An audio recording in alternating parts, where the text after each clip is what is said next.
Welcome to another episode of Mildly Informed with me, Richie Firth, him, Chris Skinner, and our sole aim, and we want to achieve nothing more than this, is to mildly inform you.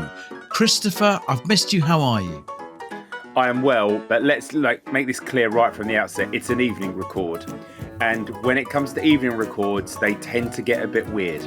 So I am also going to do my best to mildly inform the audience who are in front of us right now. But I'm already feeling 40 seconds in, seriously unhinged. I'm really, really excited for what is to come. Oh, okay then. Well, okay. First of all, I just think one thing we don't do enough on this show is say, if you have live comments about the stuff we're coming up with, like any moment now, Richie is going to review something from his week. You can literally go on YouTube to our YouTube channel and comment at the point where he is talking. I was going to say guff, but that's very unkind, where he is talking sense. Thank you, because we're here to mildly inform. I don't go out to talk guff. You may at times think I am talking that. Some of our audience might think it as well. It's never my intention. No, I believe you believe that. And with that in mind, Rich, tell me something exciting that's happened to you this week. Chris, my dad came to stay. Oh, interesting. Well, I've met Mr. Firth a number of times. He is a very nice man. Is it fair to say he is his own man? He is very much his own man. And I don't want to make a sweeping statement, but I think parents, everyone, as they get older, they become even more their own person than they ever have been before. And that's definitely the case with my dad. Now, he was coming to visit, truth be told, to help. We had some childcare needs, and he was only too happy to pick up his grandson from school on that particular given day. But because he hadn't done it from this particular classroom before, he asked, could I come up and stay the night before? Then I'll do school drop-off with you as well in the morning, just so I'm not worried about doing the wrong thing later. I'm thinking to myself, okay, cool, great. This is a really good idea. What can go wrong? But of course, that increases the time that he is therefore staying. I can't underline enough, he's welcome. But over that time, things start to unfold. So I made a little note of the things that he had a problem with. First of all, he turned up with his own sugar. He turned up with white sugar because he doesn't like the fact that in the house we only have brown sugar to go with our coffee. So first of all, that's one black mark for me. Secondly, the next morning, the morning of the school drop-off, we got back and I said, Dad, I'll do you some breakfast. Do you fancy eggs royale? Now, if you're going to offer someone breakfast, that's not toast or cereal. No. I'd say you're offering a pretty decent breakfast there. Would you agree? I mean, I'd say it is not as good as a smoothie, but it's better than pancakes with fruit and cream. There may be some of you who are ignorant, who are listening, and you don't know what an eggs royale is. It's a muffin, it's smoked salmon, it's a poached egg, it's hollandaise. Quite an effort on my behalf to make it. He enjoyed it. He cleared his plate, and then at the end of it goes, very much enjoyed that, son, although eggs were cold. In my head, I'm thinking, it's not a fucking hotel, mate. What's this about? Like a review? And then he goes on. He's like, of course, what would have fixed that is a hot plate. And here we are coming to the nub of the problem. It's one of my dad's biggest bugbears is a hot plate. I've lived with it all my life. I'm kind of used to it now. But if he's out with any of the grandchildren and he sends a meal back because it's come and the plate is cold, oh, it's so embarrassing. It is so embarrassing. And he goes on about this hot plate. And I'm thinking, I've placed the poached egg on smoked salmon. What are you expecting that egg to do? It's not going to retain its heat. And it was literally done as quick as possible. Chris, here we come to the biggest problem of the whole lot. I came back from work that evening. He'd done the school pickup. Everything went fine. Everything was great. Happy grandson. And then he'd gone off home. But my wife says to me, she goes, oh, by the way, your dad's broken 2 plates. And I was like, Brilliant. How's he done that? And she went, well, he was heating the plate up in the oven for his cottage pie at lunchtime, and it cracked. I was like, oh, for fuck's sake. So he then put a second plate in the oven, and he burnt the second plate. It's burnt. It's soiled. It's had to be chucked. You cannot get the burn off this ceramic white plate. So it's been an incident-filled visit from the old man. But if I have one final thing before I review the concept of parents coming to stay, it's this. I'm self-aware and I'm worried about myself because I've got a 7-year-old Rocco and I've got 2 older children, 20 and 22, and they've got their own lives right now. And I'm immensely proud of them. But it's obviously not as easy to see any of your kids as they get older because, they're not living with you. They're going to do off their own thing. So I've had to go and now book a hotel to go and visit them for one night during the week. And I'm going to do that in a fortnight's time. And they say they're very excited about it. And they're looking forward to seeing me. And they love the fact that I'm coming down, that I want to see them and all this kind of stuff. And that's great. But I'm thinking, am I becoming that parent coming to visit? Am I the sort of like, oh, it's great to see Dad, but it's so embarrassing when he does this? It's full circle. Okay, so quickly. First of all, before we get on to the part 2 of that, did your dad at least leave the sugar he brought with him? Or did he take it away as well? No, he'd only bought enough. He bought sachets of white sugar. He'd only bought enough sachets for the amount of hot drinks he was expecting to have whilst he was here. I mean, I absolutely love him. This is so good. But okay, when you visit your children, do you intend to bring any stuff with you that you will take when you see them? At the age of 48 cutlery, at the moment, I don't intend to, and I don't intend to change as I get older. But maybe it just happens to all of us. And have you ever in the past reviewed any of your children's domestic skills in front of them since they've become adults? What, reviewed on this podcast or reviewed in front of them? Well, no, I mean in front of them, like your dad has done.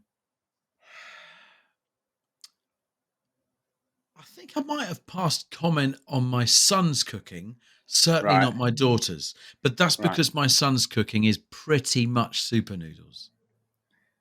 Right. Okay.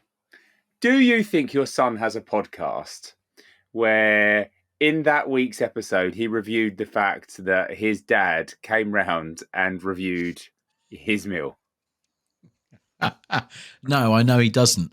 But what I do happen to know is that my dad would love the idea of having a podcast where he can say all of his thoughts. We won't be doing that. No, we certainly won't be. Chris, I have to review the concepts of parents coming to stay. Yep. And what I'm going to do is I'm going to give it 4 stars, which is not necessarily what you're thinking that I'm going to give. Because what I am aware of is that there's going to come a time when I wish that the old boy could come and stay and he could break a couple of plates heating up a meal. Sure. So I'm aware of that. But I'm also aware that I've got a battle on my hands to not turn into that parent. Yeah, you really do. Because his behaviour sounds exactly like you. It really does. I mean, you give your dad a 4-star review. I see that as you giving that to yourself. And that's not bad. I think anyone who gives themselves 4 stars has enough love in their heart to get on just fine. I would just say before we move on, because I really want to find out about your week, I would say that when your 2 daughters are older, I feel like you've got that in you as well. Yeah. Yeah. I do. And I will always be doing my best to push it down just like you are. Final question. At least, yep. Final question. Where do you stand on hot plates? Interesting. Okay. I don't give a shit. But when I do get served a plate that is warm with the meal, it is quite satisfying. It's quite nice. It's the thing I never think to do and don't really care about. But then for whatever reason I get it and I'm like, oh, that's good. Nice attention to detail. And you know who's most likely to do that? Laura's mum. It's the generation above. I don't think we're great on it. They are the generation of the hostess trolley. Mm. Yeah. You know, My parents still literally have a hot plate. Incredible. From about 1989 that still gets churned out occasionally. 4-star review for parents coming to stay, whether they've got a hot plate or not.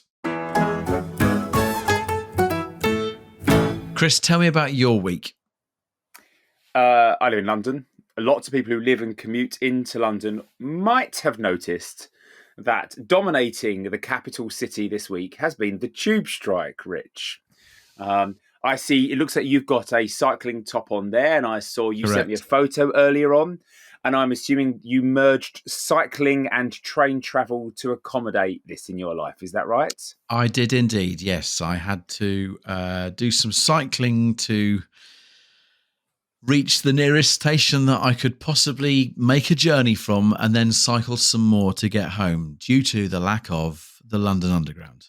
Now, okay, just let's get a couple of facts and then we'll go into some opinions after that. Now, I'm not here to judge TfL, the government, the tube drivers themselves, or their union. TfL says it made a fare pay offer of 3.4%. And that the union's demand for a shorter working week of 32 hours was unaffordable. That may or may not be true. I am not an expert enough in that subject matter to judge on such a thing. And I also know for a fact that at 3 o'clock on Tuesday, Oyster and contactless use across the network was down 23%, reflecting the fact that people were struggling to travel. I also know that bus use was up by 10%. Overground journeys were up by 15%. The Elizabeth line was up by 33%. Cycle hire was up by 73%. People's behaviour during the tube strike had changed. That's what I want to talk about. It was a mixed feeling for me as I cycled the streets of London, as I do every day, to have double, triple, quadruple the amount of cyclists around, as well as at least double, maybe triple the amount of cars on the road. It was like an assault course every single day. And there were some cyclists, some of whom rarely cycle, some of whom clearly had not cycled for some considerable period of time, many of them on 35-kilogram line bikes, navigating their way across the town, learning what a traffic light might be. There was learning what the traffic lights mean when they're red as well, actually. Yeah, some struggled more than others. And there were drivers who were getting increasingly angry, irate, not letting people through. In fact, deliberately pushing up against cars so cyclists couldn't come across them, therefore making the tailbacks even longer as cars and cyclists also got stuck behind each other. It got very, very busy on a particular cycle path that I travel up. There were so many dawdlers and wobblers, I had to go wide round them, which meant that a bike coming towards me, I was really on his side of the road, effectively. I knew there was plenty of distance, there was plenty of safety, and it was the safest way without ploughing through these inexperienced wobblers, shall we call them. And he yelled prick at me, and I'm like, you know what? Fair enough. Look, I was sort of in his way. I was sort of on the wrong side of the road, but there you go. He got it right, but not for your cycling. That's thank you, Rich. I'm never going to argue with such a thing. Look, he made an honest, fair review with the evidence that you had in front of him. I could disagree all I like. I think we'd be wasting our time and breath on that. So London has been a really different experience this week. Some good, some bad, whilst the tube drivers have sat at home, watched Netflix, watched TV, done a little bit of late summer work on their garden, perhaps. The rest of us have had an incredibly chaotic week. Some people this week, Rich, have cycled for the first time to work and gone, this is all right, I quite like this. Some people this week have gone, oh, I can walk from Farringdon to my office instead of going all the way in. What a wonderful experience. I didn't know that pub was on the corner. I'll have to go there sometime. Some people have fallen off their brand new line bikes and got line bike leg. You're familiar with the concept of line bike leg, are you? Yeah. So these enormous heavy bikes landing on people, breaking legs aplenty. And so that's definitely happened to some people this week. And I my sympathy to those people and the people in A&E this week who'll be having to deal with that. So I guess the tube strike has made London a funny experience. And I'm not judging the strikers. That's not what my review. My judgment is not about the RMT, TfL, or the concept of striking. My judgment is about the impact it's had on London this week, which has been angry, volatile, exciting, and an experience that's opened doors for people, I think. And therefore, I'm going to have to give that a fence-sitting 3-star review. I can see a lot of merit in some of the things that you have said. I think you're more of a positive person than I am. So despite the fact I can see merit in a lot of things, you've kind of, I know you've fence sat, but I feel like you've lent on the positive side of things overall. I have found it to be a horrific experience. Like, London has just got more and more aggy as the week has gone on. It's just awful. You've been quite even-handed in how there have been so many people cycling that obviously do not cycle at all normally. And I feel like I come down on the side of giving them a lot of time and space, because I respect anyone who's like gone. I guess what I'm saying is, once again, we're not coming down on the side in an industrial dispute, but what I do find is when you've got a strike with something like this, you can then be one of two people, and it's someone who goes, oh crap, no tube this week, well I guess I'll just work from home then. Or you can be someone that kind of thinks, right, there's no tube strike this week, there's no tubes this week, how am I going to get around this problem? It might mean I'm going to have to go in a little bit earlier. It might mean I might get home a little bit later. I might have to take some other forms of transport, but I'm going to give it a go. And I don't feel these days in 2025 that we are a people that give things a go. So to everyone that has given it a go this week, I think I'd take my hat off to them. And I just wish that it didn't result in such anger, because it's been horrific. Has anyone called you a prick? So yes, biking related, but on the train rather than actually on the... Because you had your bike in the way. They discerned that my bike was in the way, but my bike was actually in the bike area of the train. Totally legit. And the bloke said, this bloke goes, I think you're going to need to move your bike. And I looked at him, and there was a spare seat next to me. A spare seat. I ranted about this a few weeks back about how people don't use spare seats. Mm-hmm. Everyone's too timid to say, excuse me, could you use your bag? Move your bag. So I sit down there. Or even if there's no bag, they won't sit down next to someone. So many seats on the train. There was a spare seat next to me. This bloke goes, I think you're going to have to move your bike. And I went, I'm sorry, why? And he went, I just think you're going to have to move your bike. And I went, it's literally in the bike area. Yeah. He was like, I'm just saying, I think you're probably going to need to move it. I went, it's in the bike area. There's nowhere else to put it. That's where it's going to be. I said, but there's a spare seat here if you want to sit. And he goes to me, no, I don't need to sit. Again, you're telling me to move my bike, but you don't want to sit. And then 2 stops later at Hornsey, when the train clears out even more, he moves down the carriage and sits down. I wanted to get up and go, oh, you need to sit now, do you? What a prick. Yeah. Anyway, look, but Chris, that's how the anger builds up. Yeah.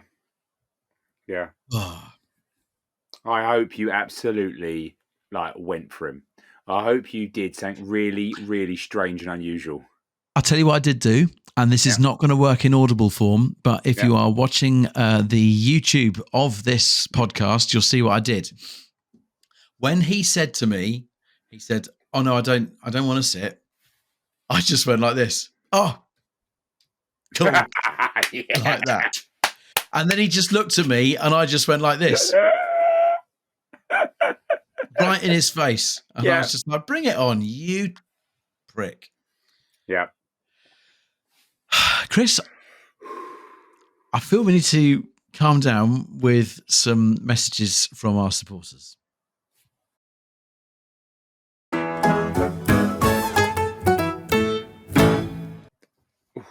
They were good ads. I feel better for those.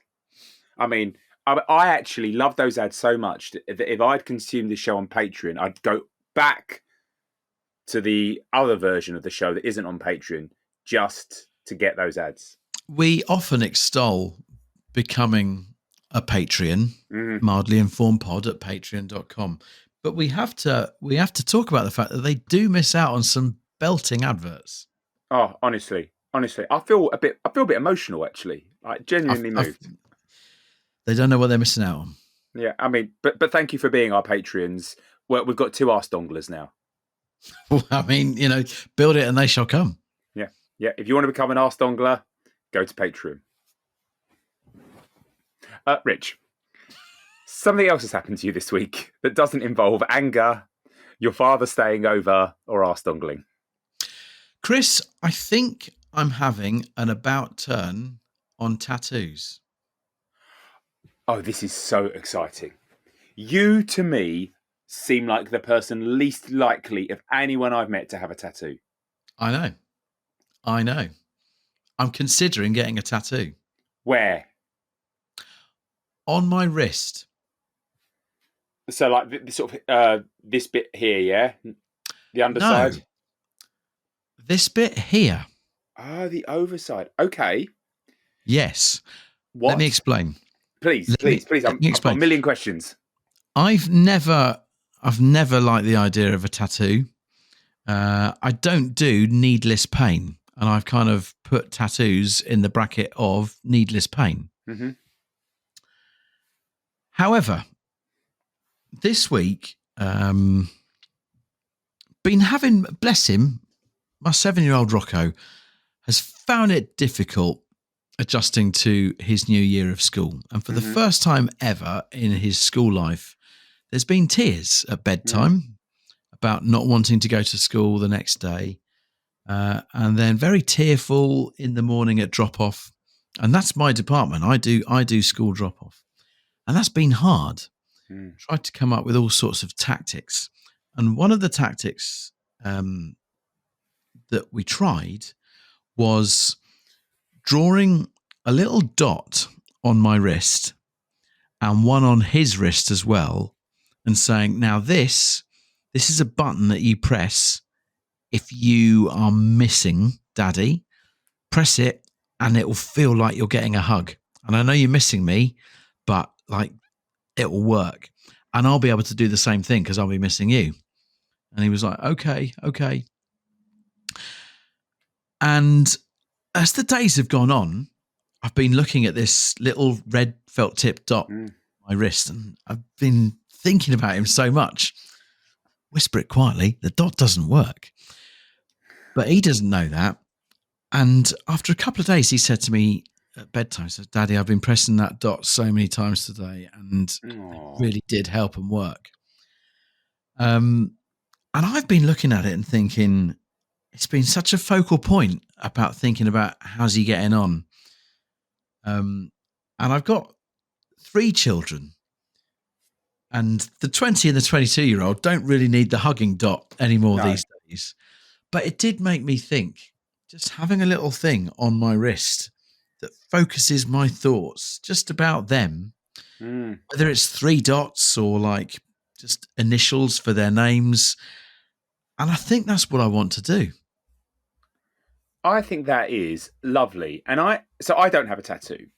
And the only reason I don't have a tattoo is because I've never found one that I want. And I would be like up for it. Like so you know, you talked about like the needless pain. Mm. That doesn't bother me, to be honest. So the fact that you've got one that you can imagine wanting to have, I think means quite a lot. If I can give just a quick bit of advice on the theme that you're going down, obviously, if you're having dots, you could end up spelling something in Morse code. And you just want to be careful. That's a very good point. What it is. I did just quickly look. 3 dots is S in Morse code. Well, because you got the old SOS. I think that's probably the only Morse code that everyone knows. Yeah. So just be careful about thinking about that before you do it. Otherwise, I think that's a lovely. I don't think anyone could have heard the last 5 minutes and not thought, "Oh, that's a nice idea for a tattoo. I should copy that." I'm surprising myself because I've been so anti-tattoo all my life, but now, running ahead before I can walk, the next step, I'm already kind of thinking, right, well, what is it? Is it 3 dots?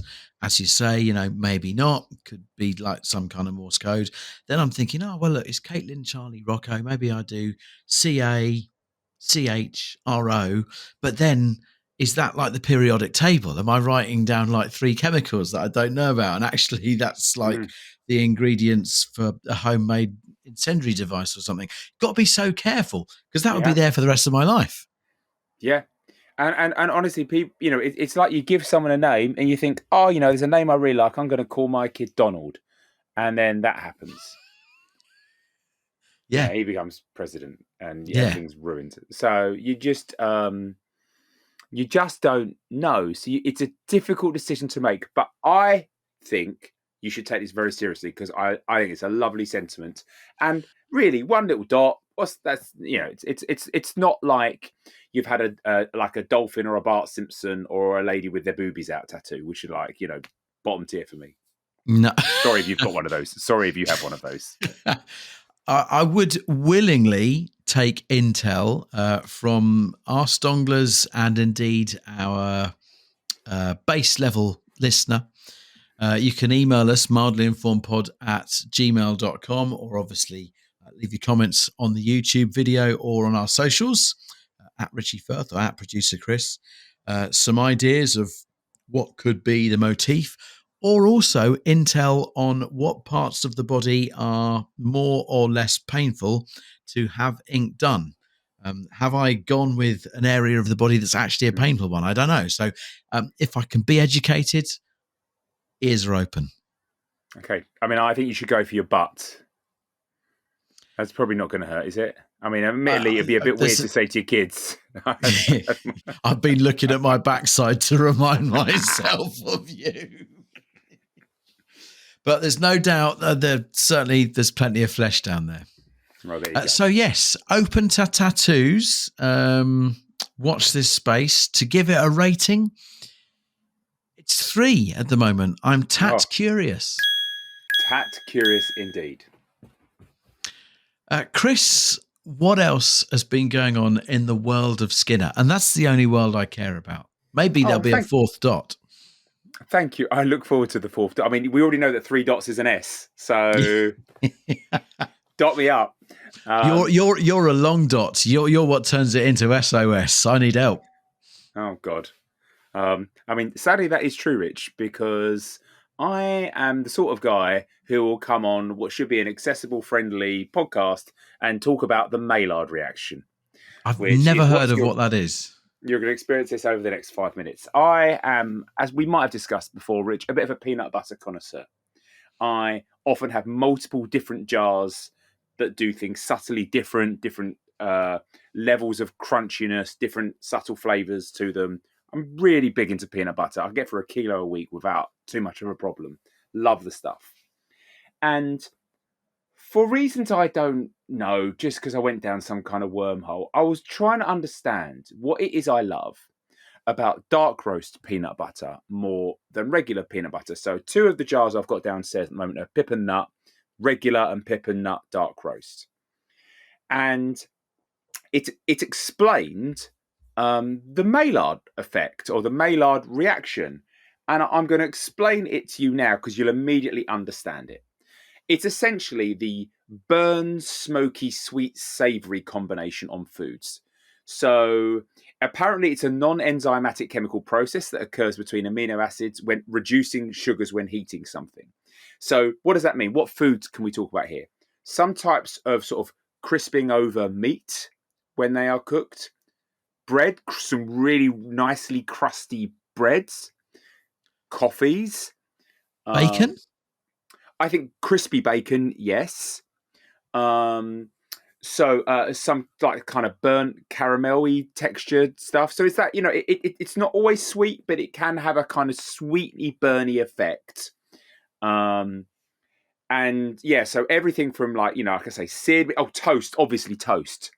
Why some people would argue toast is better than bread would be the Maillard reaction. And with the exception of coffee, I was thinking about that, and I was thinking, I can't think of a single foodstuff where it's experiencing the Maillard reaction does not improve it to me. Like, take a bit of food, roast it to the point where it's not burnt, but it's slightly burnt. It's got to that point where it's on the cusp. That's the sweet spot. There's a chef's kiss for that for me. That is fascinating. So I've decided that one of my favourite flavours, and I've generally been quite into the idea of umami before, and specifically within umami flavourings, the Maillard reaction for me is what I've discovered and have fallen in love with this week. Locally, there's loads of oast houses around, and I guess there's burning that's going on in that. That would be the Maillard reaction in like smell, surely. Is that right? Yeah, I think that's exactly right. Yeah, I mean, smell, taste, same sort of thing. That aromatic, like when you have bread cooking in the oven, for example, even at home. I mean, that's why people say they do it when they're selling their house. Now, I don't know who Mr. Maillard is, but I'm guessing when I look at Mrs., but carry on. Okay, well, my apologies, Madame, but I say Madame pointedly because I'm assuming from the spelling you've pronounced it in your Romford English in a rather avuncular way. But I would imagine that it is the Maillard reaction. Because we're talking about food and culinary skills, it's obviously French rather than English. And when I look at the spelling of it, Maillard, I would suggest it is Madame Maillard, and it is her Mr. reaction. By the way, I've just looked it up. It'd be Monsieur. Okay, Monsieur Maillard. Oui. Yes. Yeah, it may well be. But you and I both live near a place which was once named by the French, but us from our part of the world call it Thaden Boys. It ain't no Thaden Bois. How did Thaden Boyce get a French name? When you've got sort of like Epping and Buckhurst Hill. I assume it's from the Norman invasion. I am not quite sure, but there are a few like very French named places around the southeast of England randomly, and I assume there's something to do with the arrival of William the Conqueror. And do you want me to give you an actual factual answer? Do you want me to mildly inform you here? Yes, why not? We're here to talk and also tell me, I want to hear more about Monsieur Maillard. Okay, well, what do you want first? Thaden Boyce. So, there was somewhere called Thekdene in Old English. And however, in the 12th to 13th century, the family of Bois or de Bois had moved to the manor house in the area. So there was Thek already, Thekdene, and then the Bois family moved there. And so it just basically was a merging of Old English and French. So it became Thaden Bois and then Boys. And qui est Madame or Monsieur Maillard? He was a French physician and chemist who died in 1936. And why did he discover it? He got his master's in Nancy, or Nancy, as we might call it. He then went to University of Paris, and he was really into, let's have a look here, toast. And he died in 1936? Yep. So he is toast. He's brown bread, mate. That is mildly informed in a nutshell. Oh, should we quickly jump onto an advert that may include something from the Maillard effect?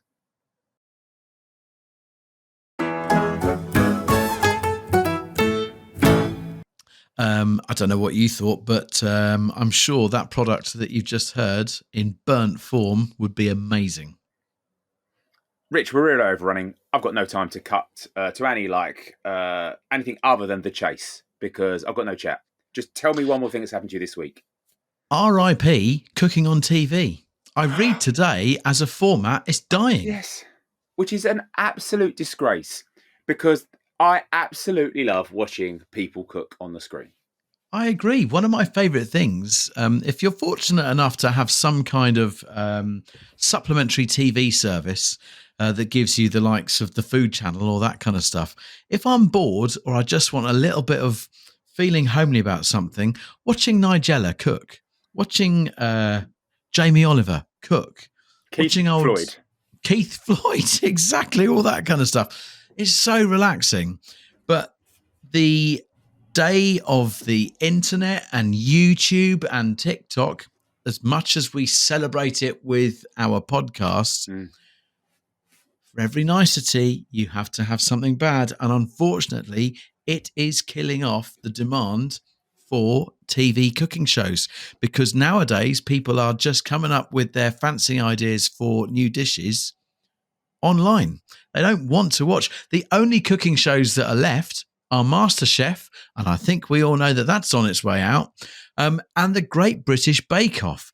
Now, that is being sustained by the fact that that isn't necessarily about cooking. It's more of a freak show where cooking is a side event. Cooking on TV is on its way out. When you think about some of the classics, your Delias, your Keith Floyds, as you say, your Fanny Craddocks, what's going to happen to them all? Well, she's dead anyway. Yeah, I was going to say half the names you mentioned are dead. It is interesting. We talked a long time ago on this show about some of those AI-generated food recipes, that slop that often involves, drinking Baileys from a shoe and eggs and Baileys from a shoe, and the quality is not as good there, but they have the same hypnotic watchability. It's sort of, even though you're mostly consuming with your eyes and a little bit your ears, somehow your nose comes to life and your taste buds come to life, and I guess I can live with it continuing to exist in short form on my phone instead. But one of the things I like most about cooking shows, which YouTube and TikTok doesn't give you, is the location recording. I love Rick Stein, whether he's in Cornwall or Germany or whoever the chef is. I love them using the local ingredients, meeting the local people, getting a little bit drunk with them, maybe dancing at some point in the episode, really engrossing themselves, like completely immersing themselves in what makes the food special in the first place. You don't get that from a 60-second, just melt some chocolate and Maillard affect it. It's just not the same. I would suggest that the next thing to go will be the cookbook as well. No one's going to be going to books. No one's going to be trying to rest a book on a stand on a countertop when you can just be pausing a TikTok. It's sad. I'm all for improvement, but this is something that didn't need to die. So cooking on TV, it's been a bad week for it. It's 1 star. Oh. And on such a sad note, is where we say goodbye to our non-Patreon listeners. And sorry it has to end this way, but it doesn't have to end this way for you, because you can become a Patreon by heading to mildlyinformedpod@patreon.com. That's where Chris and I are going to go right now. If you're not coming with us, we will see you next week.